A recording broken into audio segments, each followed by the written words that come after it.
Hello students, today I am going to discuss about conductivity of an electrolytic solutions। जैसे इससे पहले इस video से पहले हम लोग इक्विलिब्रियम कांस्टेंट और नर्स इक्वेशन के विषय में पढ़ चुके हैं। इसकी यूटिलिटी क्या है, इसे कहाँ यूज करते हैं, इस पर कैसे न्यूमेरिकल लगते हैं।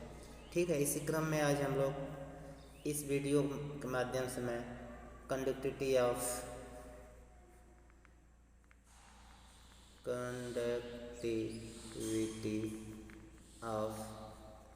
इलेक्ट्रोलाइटिक सॉल्यूशन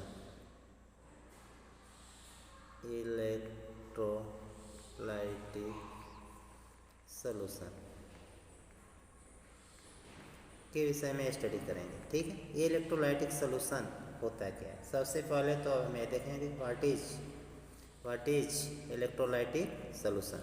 तो जैसे सपोज करिए कि अगर आपके पास एक इलेक्ट्रोलाइटिक सॉल्यूशन है, इसका मतलब पहले समझ लीजिए। ठीक है, कि होता है क्या है। जैसे सपोज करिए कुछ इलेक्ट्रोलाइट्स हैं। क्या है? इलेक्ट्रोलाइट एज लाइक KCl हो सकता है, NaCl हो सकता है ना, NaCl हो सकता है, या HCl हो सकता है, ETC बहुत से इलेक्ट्रोलाइट्स हैं जिन्हें पानी के अंदर डालने पे ये अपने आयंस में क्या होते हैं, डिसोसिएट हो जाएंगे। अपने आयंस में रिस्पेक्टेड आयंस में क्या होते हैं, डिसोसिएट हो जाएंगे, मतलब डिजॉल्व हो जाते हैं, घुल जाते हैं उसके अंदर। अर्थात उसकी अब घुल जाते हैं तो अब उसकी क्या निकालेंगे, उस इलेक्ट्रोलाइटिक सॉल्यूशन का कंडक्टिविटी निकालेंगे। लेकिन इलेक्ट्रोलाइटिक सॉल्यूशन की कंडक्टिविटी निकालने से पहले हम लोगों को कुछ टर्म पढ़ना होगा। ठीक है, तो जो टर्म पढ़ना है वो हम 1 by 1 करके पढ़ रहे हैं। ठीक है, तो सबसे पहले we study about the resistance. किसके विषय में पढ़ेंगे? रेजिस्टेंस के। ये रेजिस्टेंस होता है क्या है, सबसे पहले ये समझेंगे कि व्हाट इज रेजिस्टेंस है क्या।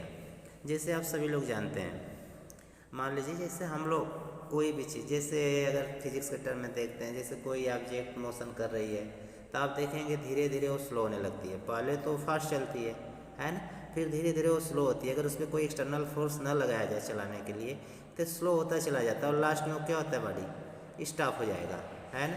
तो स्टॉप होने का कारण क्या है, कोई ना कोई इस पर एक्सटर्नल फोर्स लग रहा है जो इसके मोशन को, किसको, मोशन के अपोजिट वर्क कर रहा है ना। तो जैसे वो अपोजिट वर्क कर रहा है, जस्ट लाइक यहाँ पे अगर किसी वायर के अंदर, किसके अंदर, अगर किसी वायर के अंदर इलेक्ट्रॉनों का फ्लो हो रहा है, सपोज करिए यहाँ से हम इलेक्ट्रॉन इस पर ऐड करना शुरू कर दिए, इस पर हम ऐड करना शुरू कर दिए। ठीक है, तो जैसे यहाँ इलेक्ट्रॉन ऐड होते हैं, दूसरे सिरे से इलेक्ट्रॉन क्या होते हैं, रिलीज होना शुरू हो जाते हैं। तो जो इलेक्ट्रॉन इसमें मूव कर रहा है इस वायर के अंदर, किसके अंदर, वायर के अंदर, तो कोई ना कोई एक इसमें फिनोमेनन प्रोड्यूस होता है जो इलेक्ट्रॉनों के मोशन को क्या करता है, रोकने का प्रयत्न करता है, मतलब रोकता है, उसके अपोजिशन में फोर्स लगाता है जिससे कि उसकी स्पीड, उसका मोशन कम हो। कहने का मतलब ये है कि वही एक ऐसा टर्म है जो उसको रोकने का काम करे। ठीक है, उसी को क्या कहेंगे, रेजिस्टेंस कहा जाता है। क्या कहा जाता है, उस मैटर का रेजिस्टेंस कहा जाता है, क्योंकि आप सभी लोग जानते हैं हर एक मैटर्स का अलग अलग रेजिस्टेंस होता है। ठीक है, तो जो रेजिस्टेंस होता है इसे हम लोग कैपिटल R से शो करते हैं, किससे, कैपिटल R से रिप्रेजेंट करते हैं। समझ आई बात। अर्थात ये है क्या, द इलेक्ट्रिकल रेजिस्टेंस, ऐसे देखिए डेफिनेशन के रूप में, the electrical resistance of any object is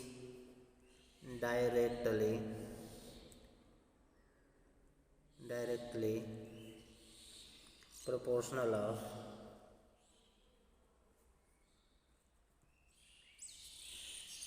proportional of its length,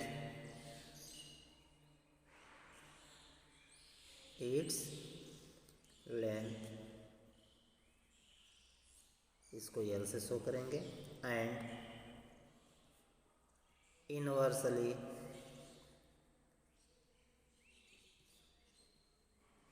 proportion to its area of cross section A. जैसे ये तो इसका डेफिनेशन हो जा रहा है। The electrical resistance of any object is directly proportional of its length L and inversely proportional to it area of cross section A. Suppose करिए कि कोई वायर है, मान लीजिए ये वायर है, तो इसका एल मान लीजिए इसका क्या हो गया है, लेंथ हो गया। तो इसका कुछ ना कुछ यहाँ पे देखें क्रॉस सेक्शन एरिया बनेगा। सपोज करिए वो क्या है, ए है, ठीक है। तो इसमें क्या रिलेशन निकल करके आता है, इससे देख ले रहे हैं। जैसे अभी मैं अकॉर्डिंग टू डेफिनेशन देखिए, आर जो होता है, ठीक है, डायरेक्टली प्रोपोर्शनल टू यल हो गया। लेकिन इसी में एक वर्ड लिखा है यहाँ पे क्या, and inversely proportional to A, cross section area A, ठीक। ये देखिए ये आपका जो फार्मूला बन रहा है, ठीक है। इसमें आप देखते हैं कि ये यल क्या है, ये लेंथ है, किसका लेंथ है, वायर का, ठीक है। ये क्या है, क्रॉस सेक्शन एरिया है, क्रॉस सेक्शन एरिया है, ठीक है। और आर जो है हमारा क्या है, रेजिस्टेंस है, ये तो रेजिस्टेंस है, ठीक। तो इस तरह से निकल करके आ रहा है, ठीक है। इसी को थोड़ा सा और आगे अगर हम क्या करें, ड्राइव कर दें, बढ़ा दें, तो यहाँ पे आप देखेंगे कि एक हमारा फार्मूला निकल करके आएगा, आर डायरेक्टली प्रोपोर्शनल को हटाने के बाद इक्वलिटी का चिन्ह लगा देंगे, ठीक है। और यहाँ पे रो सिंबल देंगे, यल अपॉन ए। इस तरह से आप देख रहे हैं कि एक फार्मूला हमें मिल गया, जिससे हम आर को क्या कर सकते हैं, निकाल सकते हैं। मतलब इस फार्मूले से हम रेजिस्टेंस को फाइंड कर सकते हैं, ठीक है। तो यह जो है रेजिस्टेंस का फार्मूला है, किसका है, this is formula of resistance, ठीक। ये रेजिस्टेंस का फार्मूला हो गया, ठीक है। अब देखिए जब हमारा ये निकल गया, तो इसी क्रम में अब यहाँ पे ये हमें समझना है कि सपोज करिए मान लीजिए रेजिस्टेंस ये है, तो इसकी यूनिट क्या हो सकती है, ठीक है। अब भाई रेजिस्टेंस है तो इसकी यूनिट की जरूरत पड़ेगी, तो इसका जो यूनिट होगा, है ना, इसको हम लोग किस में मेजर करते हैं, रेजिस्टेंस है तो मेजर करेंगे। तो मेजर करने के लिए हमें यूनिट की जरूरत होती है, जिससे ओम कहा जाता है। क्या कहा जाता है, ओम। इसका ये सिंबल होता है, ठीक है। तो ओम में मेजर कर लेते हैं, ठीक है। और इसकी एसआई यूनिट की बात करेंगे जब, यहाँ पे देखिए, अच्छा यहाँ तो रो हो गया ना, ठीक है। आगे देखिए इसका यूनिट हो गया ओम। अच्छा नेक्स्ट, ये जो रो है क्या, पहले इसे भी समझ लीजिए। तो रो की बात करेंगे तो इसको रेजिस्टिविटी कहा जाता है ना। अर्थात कह सकते हैं the constant of proportionality, the constant of proportionality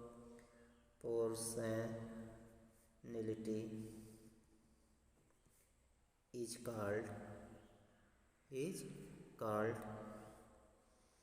क्या, रेजिस्टिविटी।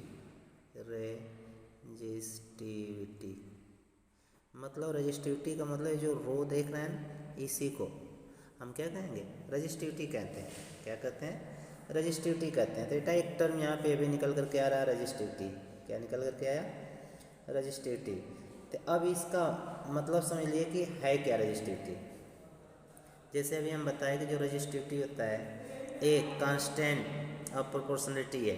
क्या है, कांस्टेंट ऑफ प्रोपोर्शनलिटी है।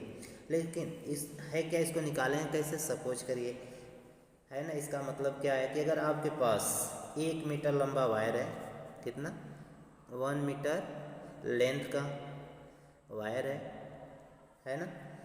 और उसका क्रॉस सेक्शन एरिया कितना है, ये तो इसका लेंथ हो गया, क्या हो गया, लेंथ, ठीक है। और इसका जो है क्रॉस सेक्शन एरिया मान लीजिए 1 मीटर स्क्वायर है, 1 मीटर स्क्वायर है। तो इसकी जो कंडक्टर के अंदर जो भी रेजिस्टेंस है ना, मतलब इस कंडक्टर, जैसे सपोज करिए कि क्या है आपका कंडक्टर है, वायर का मतलब क्या है, कंडक्टर है, तो इस कंडक्टर के अंदर जो भी रेजिस्टेंस होगा, मतलब जो रेजिस्टेंस होगा ये किसके इक्वल होगा, इक्वल टू रो होगा। क्यों रो होगा, क्योंकि इसकी वैल्यू जब हम पुटअप कर देंगे इसमें तो 1 1 1 है ना, क्योंकि इनकी वैल्यू हम कितना रख चुके हैं 1 और 1 मीटर स्क्वायर, ठीक है। तो निकल करके आएगा, अर्थात जो रजिस्टिविटी होगी वो रेजिस्टेंस के क्या होगा, इक्वल हो जाएगा। समझ में आई बात। तो यहाँ पे हम कह सकते हैं resistance that will be resistivity, है ना, जो हमारा रेजिस्टेंस होगा, resistance that will be resistivity,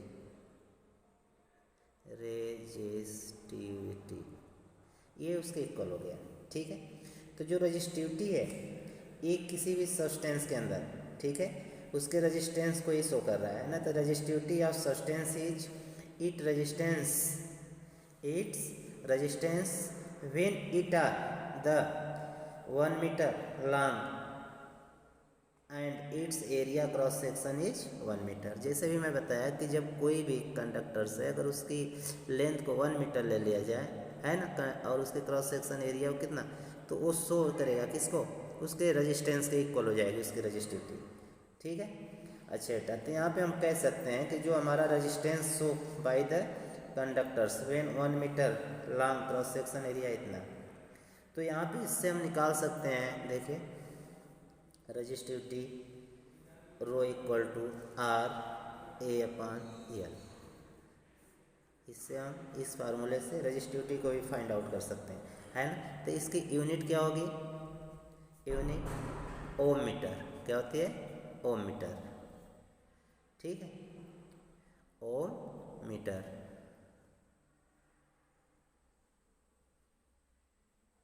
ठीक है, ये उसकी यूनिट हो गई। अच्छा, एक तो टर्म अभी मैं आप लोगों को रेजिस्टेंस का बताया, अब सेकेंड टर्म आ रहा है आपका रेजिस्टेंस के बाद। अब हम लोग बात करेंगे कंडक्टेंस का, किसका, कंडक्टेंस का। जैसे अब हमें ये देखना है, मान लीजिए ये तो हमारा फर्स्ट था, ठीक है, ये हमारा क्या हो गया, कंडक्टेंस। ये क्या होता है, इसे देखना है, कंडक्टेंस। तो conductance is the just inverse of the resistance, it is just inverse of resistance।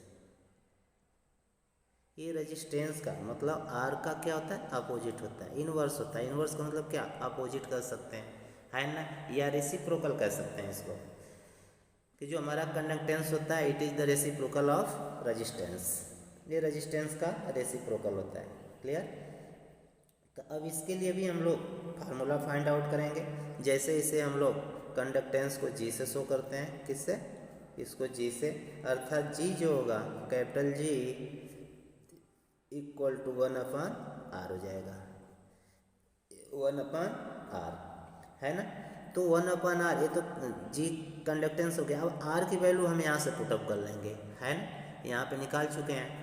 तो यहाँ पे इसकी वैल्यू पुटअप करेंगे तो जी इक्वल टू हो जाएगा 1/, इसकी वैल्यू रखिए, ये रो होगा, L/A, ये ऊपर चला जाएगा, अर्थात फिर इसको हम आगे पुटअप कर सकते हैं कि जी इक्वल टू A/ρL, है ना। तो इस तरह से यहाँ पे आप देख रहे हैं कि इसके लिए कंडक्टेंस के लिए भी एक क्या निकल करके आ रहा है, देखिए कंडक्टेंस के लिए भी एक फार्मूला निकल करके आ गया, ठीक है। ये है क्या, कंडक्टिविटी। जैसे वहाँ पे भी हम देखे थे रेजिस्टेंस में रेजिस्टिविटी पाया जा रहा था, यहाँ पे रेजिस्टेंस में क्या था, रेजिस्टिविटी। तो ठीक उसी तरह similar conductivity is reciprocal of resistivity होगा, है ना। Similarly conductivity is the reciprocal of resistivity. ये रेजिस्टिविटी का क्या होगा, रेसिप्रोकल होता है, कौन, कंडक्टिविटी। समझ में आई बात। तो इस तरह से बेटा यहाँ पे जो हम देख रहे हैं क्या, अब एक टर्म फिर निकल करके आ गया क्या, कंडक्टिविटी। तो अब कंडक्टिविटी को थोड़ा सा हम लोग देख लेंगे कि कंडक्टिविटी क्या है। ठीक, तो जो कंडक्टिविटी होता है, ठीक है, ये सिमिलरली क्या होता है, रेसिप्रोकल होता है किसका, ऑफ द रेजिस्टिविटी। अर्थात एक वर्ड आता है इसके लिए जैसे के, क्या है, के। कंडक्टिविटी का मतलब क्या है, कंडक्टेंस हो गई, है ना, 1 मीटर लॉन्ग, अच्छा 1 मिनट रुके, इसको पहले समझ लीजिए कि के है क्या, है ना। के को हम लोग कप्पा नाम से जानते हैं, किससे, कप्पा। के का मतलब क्या होता है, कप्पा। अर्थात मैं अभी बताया कि कप्पा अर्थात के, ये हमारा क्या है, कंडक्टिविटी है। तो कंडक्टिविटी रेसिप्रोकल किसका है, 1/ρ का। ठीक है, तो जब 1/ρ का है तो अब यहाँ पे देखिए इसकी वैल्यू फिर हम पुटअप कर सकते हैं, है ना। कहाँ, रो इक्वल टू क्या लिख सकते हैं, 1/k। अब इसकी वैल्यू हम पुटअप कर देंगे ला करके यहाँ पे इस समीकरण में, जो इक्वेशन देख रहे हैं ना, जी इक्वल टू। तो यहाँ पे जब पुटअप करेंगे बेटा तो यहाँ पे फिर एक वैल्यू निकल करके आएगी। ठीक है, वो वैल्यू क्या निकल करके आ रही है, देखिए, जी इक्वल टू, रखिए, A/ρ यल है। तो A/ρ की वैल्यू हम पुटअप कर देंगे यहाँ से, 1 कितना आ गया, K इंटू यल। अब इसी को जब आगे बढ़ाएंगे, ठीक है, तो G इक्वल टू आएगा क्या, A ऊपर चला जाएगा तो KA/यल। देखिए यहाँ से एक फार्मूला फिर हमारा निकल करके आया। ठीक है, तो अब जो हमारा कंडक्टेंस है और हमारा जो कंडक्टिविटी है इसमें भी रिलेशन निकल गया। तो इस तरह से बेटा ये कितने कई फार्मूले आपके सामने आ रहे हैं, जैसे अभी यहाँ पे निकल करके आया है की वैल्यू, है ना, एक इक्वेशन ये हो गया, मोस्ट इम्पॉर्टेंट है। ठीक है, दूसरा अभी हम लोग निकाल करके लाए थे यहाँ पे रेजिस्टिविटी निकालने का। तीसरा यहाँ पे हम लोग लाए कंडक्टेंस निकालने का, है ना। यहाँ पे अभी निकाले कि अगर हमें रेजिस्टिविटी पता है तो हम कप्पा की वैल्यू भी निकाल सकते हैं, मतलब कंडक्टिविटी की, या इसको कंडक्टेंस के टर्म में भी इसको हम क्या कर सकते हैं, यूज कर सकते हैं, है ना। तो इस तरह से ही हमारा निकल करके आ रहा है। अगर इसकी अब जैसे यूनिट की बात किया जाए, है ना, तो जैसे हमारा जी है कंडक्टेंस, इसको साइमन किसमें, साइमन में यूनिट होती है। ठीक है, यस, या इसको और कह सकते हैं क्या, ओम इनवर्स। ठीक है, इससे शो कर सकते हैं। या कप्पा की वैल्यू की बात करेंगे जब, के की वैल्यू मतलब यूनिट क्या होगा, तो साइमन पर मीटर होगा। क्या होगा, साइमन पर मीटर होगा। तो इस तरह से बेटा आज ये हम लोग किसको, इलेक्ट्रोकेमिस्ट्री के अंदर कंडक्टिविटी ऑफ इलेक्ट्रोलाइटिक सोल्यूशन के लिए जो भी इसमें फार्मूले दिए गए थे उन्हें ड्राइव कर लिए। अब नेक्स्ट वीडियो में हम लोग कंडक्टेंस कंडक्टिविटी की बात करते हुए जो सब्सटेंस होते हैं, क्या जो सब्सटेंस होंगे उन सब्सटेंस को कैसे कैटेगराइज करेंगे, कंडक्टर्स में, इंसुलेटर में, सुपर कंडक्टर्स में या सेमी कंडक्टर्स में, इस पे हम लोग बात करेंगे। Okay, I hope you have understand. So thank you for watching this video.